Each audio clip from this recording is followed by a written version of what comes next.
ಶಿಡ್ಲಘಟ್ಟ ತಾಲೂಕಿನ ಮಳಮಾಚನಹಳ್ಳಿ ಗ್ರಾಮ ಪಂಚಾಯಿತಿ ವ್ಯಾಪ್ತಿಯ ಚಿಕ್ಕದಾಸರಹಳ್ಳಿ ಗ್ರಾಮದಲ್ಲಿ ಗ್ರಾಮದ ಆರಾಧ್ಯ ದೇವತೆ ಶ್ರೀ ಪೂಜಮ್ಮ ದೇವಿಯ ಕರಗ ಮಹೋತ್ಸವವನ್ನು ಭಕ್ತಿಭಾವ ಹಾಗೂ ವೈಭವದಿಂದ ಆಚರಿಸಲಾಯಿತು. ಸೋಮವಾರ ಆರಂಭಗೊಂಡ ಜಾತ್ರಾ ಮಹೋತ್ಸವವು ಬುಧವಾರ ಸಮಾರೋಪಗೊಂಡಿತು.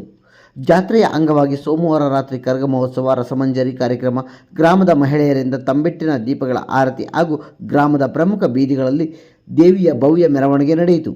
ಸಾವಿರಾರು ಭಕ್ತರು ಭಾಗವಹಿಸಿ ದೇವಿಯ ಆಶೀರ್ವಾದ ಪಡೆದರು.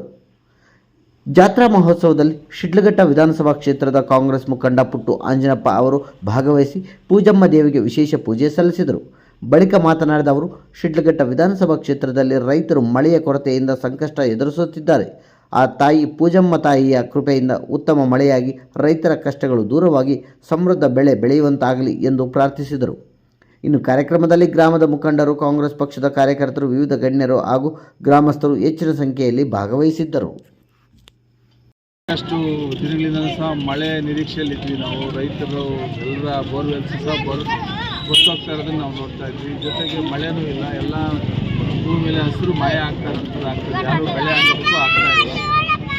ವಿಶೇಷವಾಗಿ ಈ ಭಾಗದ ಗ್ರಾಮಸ್ಥರು ಇವರೆಲ್ಲರೂ ಸಹ ಸೇರಿಕೊಂಡು ದೇವರಲ್ಲಿ ಮಳೆ ಆಗಲಿ, ಚೆನ್ನಾಗಿ ರೈತರಿಗೆ ಬೆಳೆ ಆಗಲಿ ಅಂತೇಳಿ ತಾಯಿನ ಪೂಜೆ ಮಾಡಿ ಕರಗ ಮಹೋತ್ಸವ ಹಮ್ಮಿಕೊಂಡ್ರೆ ನಾವು ನೋಡ್ತಾ ಇದ್ವಿ. ಇದರಲ್ಲಿ ತಾಯಿ ಅನುಗ್ರಹದಿಂದ ಒಳ್ಳೆ ಮಳೆ ಬಂದು ಭೂಮಿ ತಂಪಾಗಿ ಎಲ್ರಿಗೂ ಸಹ ಒಳ್ಳೆ ಬೆಳೆಯಾಗಂಥದ್ದಾಗಲಿ, ನೀರು ಕೆರೆ ಕುಂಟೆಗಳು ತುಂಬಿದ್ರೆ ಒಂದು ರೀತಿ ಅಂತರ್ಜಲ ಉತ್ಪತ್ತಿ ಆಗ್ತದೆ. ಪ್ರಾಣಿ ಪಕ್ಷಿಗಳಿಗೆ, ಸಕಲ ಜೀವರಾಶಿಗಳಿಗೂ ಸಹ ಭಾಳಷ್ಟು ಜೀವ ಸಂಕಲ್ಪ ನೀರು, ಅದು ಅತ್ಯಮೂಲ್ಯ. ಹಾಗಾಗಿ ಕುಡಿಯೋ ನೀರಿನ ಸಮಸ್ಯೆಗಳು ಸಹ ನಾವು ಪ್ರತಿ ಗ್ರಾಮಗಳಲ್ಲೂ ಸಹ ಎದುರಿಸುವಂಥ ವಾತಾವರಣಕ್ಕೆ ಬಂದು ನಿಂತ್ಬಿಟ್ಟಿದ್ದೀವಿ.